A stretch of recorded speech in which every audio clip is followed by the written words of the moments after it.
So, hallo und herzlich willkommen.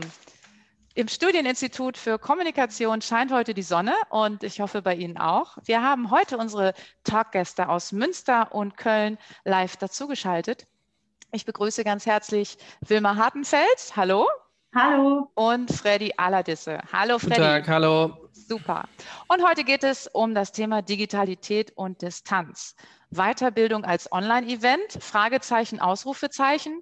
Mittlerweile ist es wirklich soweit, denn alle Weiterbildungsanbieter mussten umschwenken, mussten digital werden, von jetzt auf gleich. Auch wir haben unser Programm von jetzt auf gleich digital umgestellt und haben ganz viele Probleme am Anfang gehabt. Mittlerweile sind wir froh, dass wir mit Experten wie Wilma und Freddy unser Programm so schön vorbereitet haben und unsere Teilnehmer zufrieden sein können, dass sie digital optimal entertained werden. So, und darum geht es heute. Wie schaffe ich es, in der aktuellen Situation die Leute bei der Stange zu halten? Wie hat sich das eigentlich entwickelt? Was habt ihr für Erfahrungen gemacht, Wilma?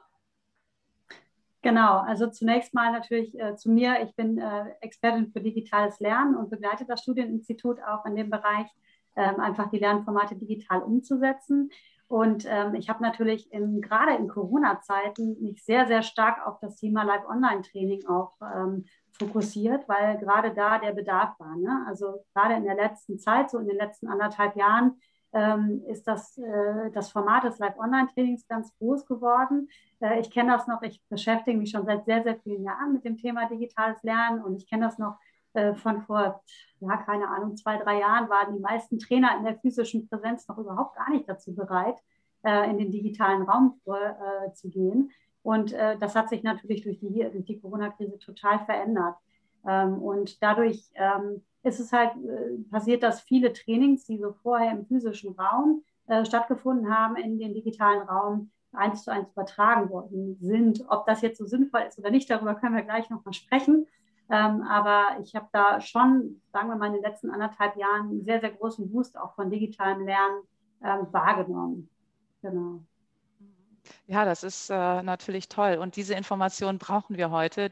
Deine aktuellen Erkenntnisse auch in dem Bereich sind natürlich wichtig. Und auch Freddy hat viele Erkenntnisse machen dürfen im letzten Jahr, in den letzten 1,5 Jahren, kann man schon sagen. Denn Weiterbildung ist den Leuten einfach viel zugänglicher gemacht worden. Und was bedeutet das? Ja, also ich finde immer ganz wichtig, klar, auch kurz zu mir, aber das ist auch jetzt heute Doch. hier nicht so wichtig. Meine Agentur heißt Mundwerkkunst, Agentur für Eventmanagement und Kommunikation und wir sind natürlich gerade in Zeiten der Krisen eine klassische Online-Agentur eigentlich geworden. Ne? Das heißt, alle Veranstaltungen, die es im haptischen Sinne gab, das heißt, wir haben zwar sowas gemacht wie Autokino-Shows und auch noch so ein paar Outdoor-Events im Sommer, aber eigentlich ist es tatsächlich so, dass sich das Ganze komplett Richtung Online verschoben hat. Und ich finde auch immer mittlerweile wichtig zu sagen, dass das nicht mehr neu ist. Also auch der Bildungssektor hat jetzt 1,5 Jahre Zeit gehabt, sich darauf einzustellen. Und es gab halt die Unternehmen, die haben es geschafft und die Unternehmen, die haben es nicht geschafft. Also irgendwie finde ich, muss man gerade in der digitalen Welt dann auch irgendwann mal sagen, so, liebes Unternehmen, was ich euch berate oder coache, das ist nicht mehr Schnee von gestern oder ihr dürft euch damit mal ganz langsam beschäftigen, sondern digitales Lernen und das, was wir hier gerade eigentlich machen, eine Online-Veranstaltung auf der Best of Events, ist gang und gäbe. Und diese Veränderung, finde ich, hat ganz langsam jetzt ja bei allen zu einer Alltagsumstellung geführt und klar, hat viele Vorteile, aber mit Sicherheit auch Nachteile mit sich gebracht. Ne?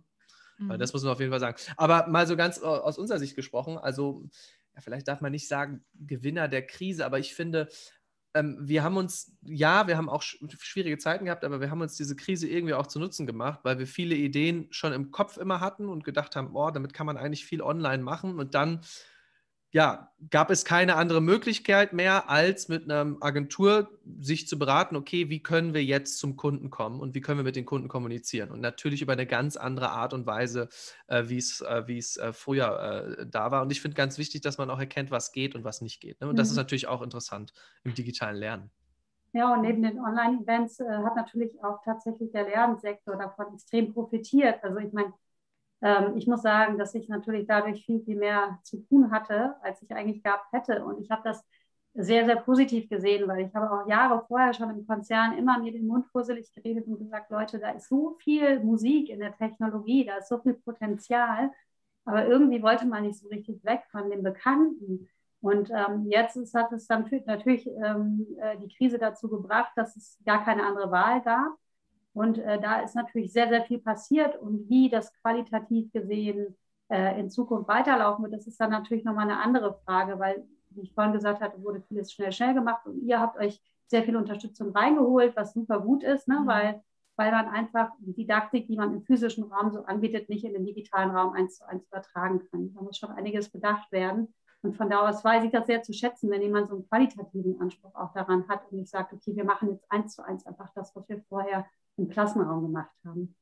Das ist auch, finde ich, mega wichtig, dass es, also gerade Wilma ist so ein gefragter Experte, auch aus dem Grund, dass im Prinzip, man kann auch nicht jede Online-Veranstaltung, also jedes Coaching ist ja im Prinzip eine Online-Veranstaltung, das ist wie ein Seminar, ne? Der Veranstaltungskaufmann lernt auch, wie er Seminare organisiert.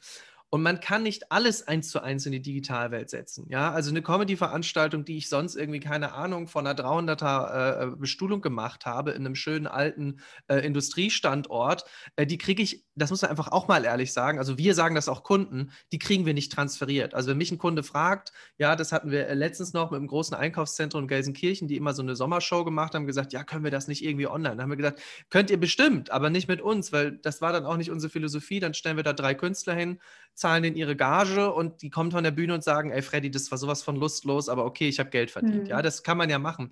Aber das, was halt, ne, wo ich mir vorstellen kann, wo Wilma halt gerade auch mehr Aufträge bekommt, ist dieser Punkt Lernen und Informationsveranstaltungen sind fast wirklich 1:1 übertragbar oder zumindest sind sie so zu gestalten, wie Wilma sagte, mit bestimmten Veränderungen, dass der Effekt, also das Ziel nachher, den Menschen etwas beizubringen oder den Menschen Wissen zu vermitteln, de facto erreicht werden kann. Ne?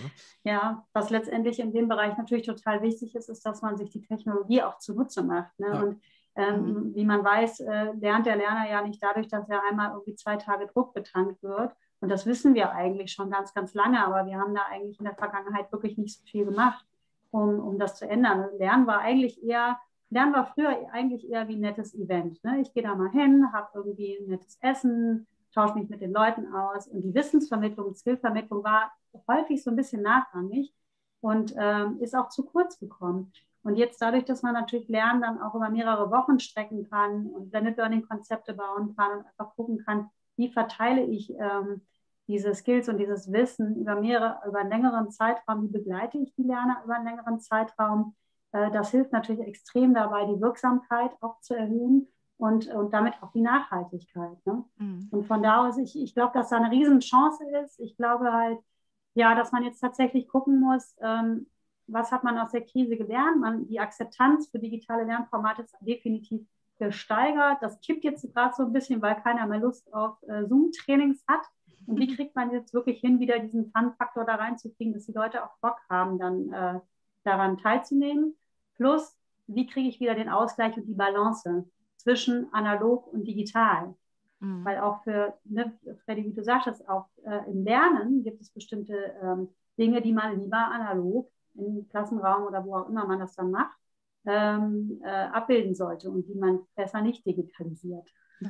Ich finde, wir können auch mal konkret werden. Ne? Ich meine, gerade Studienstitut, jetzt als Beispiel, letztes Coaching, ich glaube, wir dürfen das nennen, wir machen das einfach, aber ich hoffe zumindest, eine ganz große Bank hat mit uns zusammengearbeitet. Ne? Und okay, man kann, glaube ich, sogar sagen, es war eine große Sparkasse und die Leute wissen auch, was es ist eine Bank mit einem roten Symbol. So. Und diese Bank hat mit uns ein Coaching gemacht, über das Studienstitut und hatte mich und weitere Kollegen als Dozent und das waren dann 9 Banken, also ne, das sind ja immer dann Bank XY und diese haben ja immer zwar alle den gleichen Markennamen, aber in unterschiedlichen Städten präsent. Und wir wären sonst zusammen alle in eine Stadt gefahren, hätten uns dort für 3 Tage aufgehalten, in einer Akademie, in ein Hotel. Ich hätte meiner Frau gesagt, möchte sie mit in die Stadt kommen? Wir machen da, ne? Alle wären mit dem Zug, mit dem Auto dorthin gefahren, aus wirklich ganz Deutschland. Und so sitzen alle 9 Banken und ihre Vertreter vor mir vor dem Bildschirm. Und ja, wie Wilma sagte, wir haben Verluste. soziale Interaktion, Networking-Charakter, ja, von denen höre ich jetzt heutzutage nichts mehr. Und der Spaßfaktor sinkt, aber die reinste Information habe ich in diesen Tagen ebenfalls vermitteln können. Klar ist natürlich, man weiß jetzt nicht, okay, wie ist das Verständnis nach dieser Information auch? Ja, das muss man dann diskutieren oder das müssen Wissenschaftler herausfinden. Aber das finde ich schon den Wahnsinn, ne? Also, dass man wirklich diesen Punkt der Nachhaltigkeit und diesen Punkt der Effizienz so krass hochschrauben kann. Und wenn man das dann miteinander vergleicht, ist das halt ja schier unglaublich, was es auf einmal für Möglichkeiten gab. Ne? Also das sehen wir auch bei unseren Teilnehmern und bei den Interessenten, die uns auch jeden Tag fragen, ist das wirklich online, ist das garantiert, weil ich kann nicht von zu Hause weg. Also dieser Vorteil der Ortsunabhängigkeit, der ist wirklich enorm. Und dazu, es wird aufgezeichnet. Also je nachdem, in welchem Format werden die Webinare aufgezeichnet. Das heißt, die Teilnehmer haben die Chance, sich das Ganze nochmal anzuschauen und nochmal zu verinnerlichen. Und was man auch nicht vergessen darf, bitte, du zuerst. weil du gerade dieses wunderbare Wort Nachhaltigkeit in den Mund nahmst, man darf auch nicht vergessen, in was für einer Krise wir gerade noch anderweitig stecken. Ne? Und das ist eine Klimakrise. Und die wird auch immer so ein bisschen vergessen vor diesen ganzen Corona-Geschichten hier. Aber also klar, natürlich, Server kosten auch Energie und so. Das muss man natürlich gegenrechnen. Da muss man immer das Gesamtbild sehen. Aber man kann extrem viel Reisen natürlich, Dienstreisen sparen, einfach extrem viel CO2 darüber sparen, dass man sich einfach ganz genau überlegt, wofür macht es denn Sinn, die Leute wirklich in einen Raum zusammenzuholen, finde ich. Das gilt natürlich für Lernevents genauso wie für Online-Events in eurem Bereich. Ja. Und ich habe noch einen kleinen Zusatz, weil ich finde auch, also ich merke das ja jetzt bei Kunden, ne? Kunden kommen jetzt langsam auf uns zu und beispielsweise haben irgendwie Online-Veranstaltungen für September oder so geplant und dann kommen jetzt die ersten Rückläufer. Das hatte ich auch noch nicht, ne? Eine Online-Veranstaltung war geplant und die wird jetzt abgesagt und wird wieder zu einer realen Veranstaltung. Und manchmal, das heißt, nervt mich, aber manchmal finde ich, habe ich das Gefühl, dieser Erfindergeist, der jetzt kurz in und allen schwellte, wird manchmal wieder platt gemacht von der Sache, das habe ich ja 20 Jahre so gemacht, jetzt kann ich dieses kurze einjährige außerhalb meines Hafenschipperns mal wieder einstellen. Und ich habe dafür ein Beispiel, wie es genau auch andersrum geht. Wir haben die internationale Jahreskonferenz einer großen Tourismusbehörde gemacht, die IFITT, und die sind sonst mit bestimmt 300 Teilnehmern wirklich von der ganzen Welt in einen Ort gefahren, also wirklich jeder Kontinent war dabei. Und haben diese Veranstaltung gemacht. Und es ging um Austausch und wissenschaftlichen Austausch, geht halt um Tourismus und E-Tourismus. Und wir haben diese Konferenz mit denen gemacht und dann sagte nachher einer dieser Chefs dieser Tourismusorganisation zu mir, das machen wir nie wieder anders. Und weil er die Kosten mal gegenübergelegt hatte und dieses Kosten, also er hat wirklich immens viele Kosten gespart, sonst diese ganzen Flüge buchen, Hotels machen. Und dieser Punkt, gerade, wie Wilma sagte, wenn es um Nachhaltigkeit und Klimakrise geht, ist so stark gegenüber von teilweise erschwerten Networking-Bedingungen oder sozialer Distanz, wie auch immer, ist zu diskutieren, auf jeden Fall. Ja, also das Thema Nachhaltigkeit ganz groß. Und wir haben ja auf unserer Seite auch immer die Zugersparnis von der Deutschen Bahn im Angebot. Und das wurde in diesem Jahr, auch im letzten Jahr natürlich überhaupt nicht in Anspruch genommen. So viel dazu. Ja. Also es ist tatsächlich so und darum, Freddy, haben wir dich ja auch bei uns im Programm, weil du da ein Experte bist, ein Entertainer bist und du machst das Webinar dann auch zum Online-Event. So, und das es ist so. Wir haben super Feedback, deshalb ist es auf jeden Fall so. Da kannst du dir sicher sein und das ist wichtig, dass die Leute dabei bleiben und nicht abschalten und nicht einschlafen. Wilma wird davon ein Buch schreiben können und wir hatten uns da schon im Vorfeld zu diesem heutigen Tag drüber ausgetauscht. Ich glaube, Wilma, es ist so, oder was sagst du? Wir haben nämlich gesagt, der Dozent, also für den Zuhörer wird es, oder für die Branche wird es eventuell einfacher, Online-Learning zu machen, aber für den Dozent wird es nicht einfacher. Ne? Nee. Also Online-Learnings, ohne Witz, das muss man einfach leider sagen, hört sich hart an, aber die Dozenten und die Lehrerinnen und Lehrenden werden halt leider ausgesiebt, so ein bisschen, was nur gut für den Teilnehmenden ist, aber nicht für die gesamte Branche, sag ich mal. Weil das Problem, was man wirklich hat, wenn ich eine Pause habe oder rhetorisch oder didaktisch irgendwo einen Haken habe, ich habe keine andere Möglichkeit, was ich dem Schüler und Schülerin präsentieren kann. Die sehen nur diesen kleines Bildschnipsel hier. Ich laufe nicht ab und her, die können sich nicht über meine Gürtelschnalle oder meine Schuhe mal kurz lustig machen. Es gibt keine Zeit. Du musst also durchgehend feuern. Ja, das ist schon so, dass sich gerade der Trainerjob durch die Digitalisierung extremst verändert. Ne? Und da trennt sich so ein bisschen die Spreu vom Weizen. Und ich kenne das schon von vor 8 Jahren, 8 oder 10 Jahren habe ich damals, als ich bei Henker gearbeitet habe, die ja bei euch gegenüber sitzen. Ja, in Reisholz. Genau. Da habe ich damals versucht, Trainings durchzuführen, virtuelle Trainings das erste Mal mit einem Trainer, einem Kanadier, der war kurz vor der Rente und das hat auch nichts mit dem Alter zu tun, aber der war einfach sein ganzes Leben lang physischer Trainer gewesen und der hat dieses in der Menge Baden einfach geliebt. Und den habe ich irgendwie dazu gezwungen, quasi eine Webinar-Serie zum Thema Pricing für Sales-Leute zu machen. Und der hat es gehasst. Und der hat zwischendurch immer wieder Probleme mit der Technologie gehabt und hat dann rumgeflucht und so. Und das war natürlich überhaupt gar nicht gut. Und dann habe ich da wirklich gemerkt, naja, es ist auch nicht für jeden was. Und ich glaube, da muss sich jeder Trainer auch einfach fragen, erstmal, möchte ich das überhaupt? Ne? Also, oder sage ich einfach, okay, vielleicht ist es nichts für mich, vielleicht hoffentlich probiert es der ein oder andere mal aus, weil ich kenne mittlerweile sehr viele Trainer, die vorher gesagt haben, geht gar nicht und die jetzt mittlerweile es nicht mehr anders machen wollen.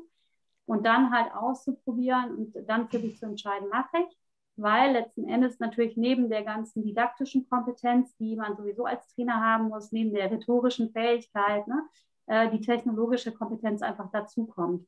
Und wenn man da keine Lust drauf hat und vor allen Dingen keine Frustrationstoleranz im virtuellen Raum, dann kann damit ganz, ganz schnell die Stimmung kippen. Und wie wir wissen, sind negative Emotionen einfach im Training extremst schlecht, weil damit geht einfach alles verloren. Ne? Positive Emotionen sind für den Lernerfolg einfach super wichtig. Ich glaube, man muss auch emotional abstumpfen als Dozent, ne? Also wenn ich vor 80 Schülern sitze, ist ja kein Witz, ne? Ich habe teilweise Kurse auch hier beim Studienstitut gemacht mit 80 Schülern. Das sind zu viele, um mit allen zu kommunizieren. Das heißt, es muss eine Chat-Funktion eröffnet werden. Da dachten wir auch erst, oh Gott, das klappt nicht. Das Feedback von den Schülern, es ging Daten, muss man allerdings sagen, um Prüfungsvorbereitung. Das heißt, kein Shishi und Huhu, kein Kennenlernspiel, kein, was habt ihr gestern gegessen, wie ist bei euch das Wetter? Wirklich, wir haben keine Zeit, wir wollen euch nur durch die Prüfung bringen. Ne? Das habe ich auch am Anfang gesagt. Es ist nur die Prämisse, durch die Prüfung euch zu boxen, sage ich mal.